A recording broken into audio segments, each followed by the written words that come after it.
Muy buenos días. Como siempre, la palabra de Dios que nos trae vida, nos trae esperanza y el día de hoy sigue hablando directo a nuestro corazón. Pongamos atención para escuchar lo que quiere decirnos. Y dice así: En aquel tiempo, Jesús recorría todas las ciudades y los pueblos, enseñando en las sinagogas, predicando el evangelio del reino y curando toda enfermedad y dolencia. Al ver a las multitudes, se compadecía de ellas, porque estaban extenuadas y desamparadas como ovejas sin pastor. Entonces dijo a sus discípulos: La cosecha es mucha y los trabajadores pocos. Rueguen por tanto al dueño de la mies que envíe trabajadores a su campo. Después llamó a sus 12 discípulos. Les dio poder para expulsar a los espíritus impuros y curar toda clase de enfermedades y dolencias. Les dijo: Vayan en busca de las ovejas perdidas de la casa de Israel. Vayan y proclamen por el camino que ya se acerca el reino de los cielos. Curen a los leprosos y demás enfermos. Resuciten a los muertos y echen fuera a los demonios. Gratuitamente han recibido este poder. Ejérzanlo pues gratuitamente. Hay algo que nos debe de llamar mucho la atención cuando leemos el Evangelio. Primero, que pone de relieve que Jesús veía las necesidades. Segundo, se compadecía. No era una persona indiferente a las necesidades del pueblo. Era alguien que caminaba, que observaba, que veía el dolor y se compadecía. Incluso de tal manera dice que se compadecía de ellas porque las veía extenuadas, las veía cansadas, veía que eran pueblo que parecía que no tenían pastor. De tal manera era el amor de Dios, de Jesús, que logra ver no solamente las necesidades exteriores de un pueblo que quizás pudiera estar pobre, sino que más bien lo que más le enternece y le conmueve a Jesús es el cansancio que llevan por no tener dirección, por no tener guía. Ahora, parece que el trabajo era mucho, de tal manera que rebasaba los límites y las fuerzas de Jesús, pues le dice a sus discípulos: rueguen al dueño de la mies que envíe más operarios. Incluso, esto es lo más bonito, manda llamar a sus discípulos y les encomienda que sigan haciendo la obra que él hacía. Sanar a los enfermos, resucitar a los muertos, predicar el evangelio. Pero a veces se nos olvida esto. Vamos a un lugar y queremos predicar el evangelio y eso es bueno. Pero hay un paso anterior que en el evangelio lo dice muy claro y que a veces todos aquellos que salimos y predicamos el evangelio no lo tomamos en cuenta. El primer paso es mirar la necesidad. Segundo paso, compadecernos. Y hasta después sería el predicar. Porque llegar a un pueblo y tratar de ofrecer una medicina sin antes revisar cuál es la enfermedad puede ser muy peligroso. Claro, alguien puede decir: todo mundo necesita el evangelio, indudablemente. Pero primero tendríamos que ver cómo se los presentamos. Todo mundo necesita la salud, pero hay que ver qué medicina es la que les damos. Todo mundo necesita conocer a Dios, pero hay que ver primero cómo se los vamos a presentar. Por eso en la evangelización lo primero y lo fundamental es observar muy bien, ver quién es la gente a la que les vamos a llevar el mensaje y después sentir el dolor de la gente, del pueblo. Y una vez que nos hayamos asociado a ese dolor, que lo hayamos hecho nuestro, será entonces cuando podamos compartir. Será entonces cuando nuestras palabras no sonarán como ideas utópicas, sino que podrán tener raíz en el corazón de las personas que nos van a escuchar. Alguien me podrá decir: bueno, padre, tú me estás hablando de ir a un pueblo, de ir a otro lugar. Esto que te estoy diciendo también se aplica a lo más cercano, a tu propia familia. A veces quieres hablarle a tus hijos sin antes escucharlos. A veces quieres regañar sin antes haber tratado de entender qué fue lo que pasó. Te voy a contar 2 experiencias. Una, a mí me pasó. Y otra, un sacerdote nos la contó cuando nos estaba dando la clase de la confesión. Empiezo con la de este sacerdote. Él nos estaba dando la clase de moral, ¿verdad? Y nos habló un poco sobre el sacramento de la reconciliación. Y él dice que nunca olvidó una de sus primeras confesiones, porque él traía toda la teología, toda la moral, traía toda la ilusión de un sacerdote recién ordenado, que cuando esa persona se acerca a confesar con él, le dice: Padre, aborté. Y se queda en silencio la mujer. Y el padre empieza a regañarla y a regañarla. Le dice: pero que no sabías que eso es un asesinato y esto y esto y esto. Y la mujer empieza a llore y llore. Y ya cuando el padre termina de darle todo el sermón, le dice: ¿y bueno? Y ella le dice: bueno, padre, pero es que yo no quería abortar. Yo no quería perder a ese niño. Y el padre le dice: ¿y entonces a qué te refieres?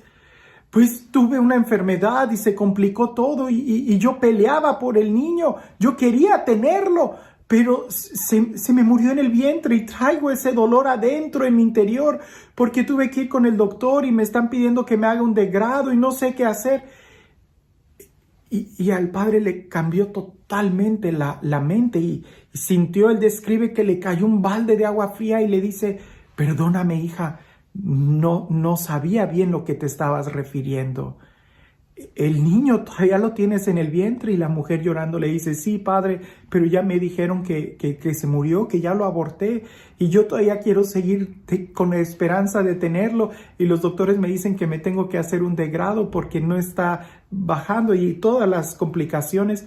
Y ya el padre totalmente se sintió muy mal, le dio el consejo, la consoló y saliendo de ahí, el padre fue a confesarse de que había pecado de falta de caridad. Dio un consejo, un regaño, predicó sobre la importancia de la vida a la persona equivocada. Hay que escuchar muy bien y después compadecernos. Como por ahí dicen, aún el peor pecador, la peor persona, el drogadicto, el borracho, el alcohólico. Sí, juzgamos severamente esos vicios, pero ¿ya los has escuchado? ¿Ya has sentido lo que hay en sus corazones? Porque creo que no hay una persona que sufra más que aquella que tenga que encontrar una especie de alegría en una violencia, como las drogas, el alcohol, la vida desenfrenada. Cuando yo fui a este lugar de apostolado, se llama San Lucas Totolmaloya, en Aculco, Estado de México, en la República Mexicana. Muy metido, ¿verdad? Una comunidad preciosa.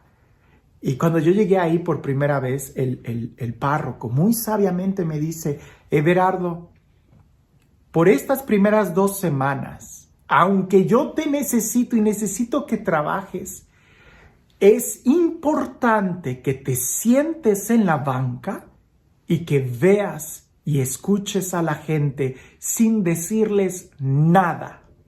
Tú solamente siéntate y velos. Y me tocó ver cómo los indígenas llegaban, ¿verdad? Con muchas flores y le ponían collares de flores al santo, le llevaban con el copal, entraban en procesiones de rodillas. Y sí, en primera instancia se me hizo aquello muy rudo, se me hizo aquello muy tosco. Y poco a poco, ¿verdad? Tuve la oportunidad de ver varias celebraciones. Incluso en el ofertorio, en la misa, le ponían al padre varias collares de flores. Y ya después de que terminó el primer fin de apostolado, que fue más bien de enseñanza, el padre me preguntó: ¿qué viste? Y yo le empecé a decir: bueno, padre, honestamente no me gustó mucho porque el copal, la forma en no es incienso y yo entiendo. Y el padre me dijo: no me estás respondiendo a la pregunta. Te dije: ¿qué vistes? Entonces ya yo le empecé a describir, bueno, vi que entraban algunos de rodillas, otros entraban en procesión danzando con el copal, otros entregaban flores. Y me dice el padre, ¿y cómo los vistes a ellos? ¿Cómo entraban? Le dije, no, perdón, no los vi. Yo nada más vi las cosas que hacían, pero no los vi a ellos. Me dijo, la próxima fin de semana, trata de ponerte en sintonía con ellos. Fue muy difícil porque mi formación había sido del norte de la República y entrar directamente a una comunidad indígena se me hizo muy difícil. Pero puedo decir que fue y ha sido una de las experiencias más hermosas que he tenido en mi vida. Me enamoré de todas esas comunidades y todavía las recuerdo muy bien, el gozo, las fiestas patronales, cómo sacaban a los santos y hacían esos bailes entre unos con otros, que en un principio yo decía, esto es idolatría, ¿por qué sacan al santo como si el santo fuera a visitar a la otra parroquia, a la otra capilla? Y me tocó tiempo entender que el santo era lo que representaba al pueblo, la comunidad, y que era una forma de apoyar a la otra comunidad. Que si no llevaban al santito, era como una forma de no estar en comunión con ellos. El santo representaba a toda la comunidad, y como santo me refiero, sí, a una imagen, pero no era que ellos veneraran la pieza de yeso, de madera, sino lo que representaba, ese contacto de identidad que habían tenido con el pueblo. Yo pudiera hablar mucho de esto, pero estas claves en la evangelización, antes de hablar, tendríamos que, a ejemplo de Jesús, ver, caminar con la gente, sentir el dolor de la gente, compadecernos de ellos y entonces sí poder hablarles. Porque hablar sin antes haber compadecido, sin antes haber sentido, sin antes haber asimilado, sonará más a un proselitismo que a una verdadera evangelización. Algo de lo que sucede mucho en los medios de comunicación es de que yo no sé lo que hay del otro lado de la pantalla y a veces conviene que me reduzca mucho a lo que dice el texto bíblico, pero de algo puedes estar seguro. Si podemos aprender algo de este evangelio, es que a ejemplo de Jesús, primero tratemos de mirar el corazón, las personas, sin tanto mirarlo de afuera. Que si hay hambre, que si hay dolor, que si hay miseria, que si hay problemas familiares, Jesús logró mirar el corazón. Logró mirar lo que ellos verdaderamente necesitaban. Antes de ofrecer la medicina, trata de mirar cuál es la enfermedad. Y para eso, caminar y ver, sin prejuicios, con un corazón de hermano. Y este Dios, el Dios que camina con nosotros, el Dios que nos escucha, el Dios que se compadece de nosotros, el Dios que habla nuestro propio idioma, el Dios que a través de muchos signos se acerca a nuestra realidad y nos entiende, el Dios que siendo eterno se encarna y entra a nuestra historia, se reviste de humanidad. Que sea este Dios, el Dios que es amor y misericordia, quien el día de hoy te bendiga en el nombre del Padre, del Hijo y del Espíritu Santo. Antes de regañar, antes de gritar, antes de juzgar, hay que aprender a escuchar, hay que aprender a ver. Y si siempre escuchamos y vemos a aquellos que piensan igual que yo, entonces en realidad no estamos escuchando. Para escuchar hay que ir sin juicios y ver toda la realidad, ver todas las opciones. Porque a veces lo que yo escucho de aquella mujer que me dice que abortó no es verdad. Es lo que yo escuché, pero tengo que tratar de escuchar lo que hay en el corazón de ella para poder entender cuál es la verdad. Que el día de hoy podamos, a ejemplo de Jesús, caminar, ver, sentir, escuchar Y entonces sí, poder orar a Dios que envíe más trabajadores, o por qué no, enlistarnos como un trabajador más. Que tengas un excelente día.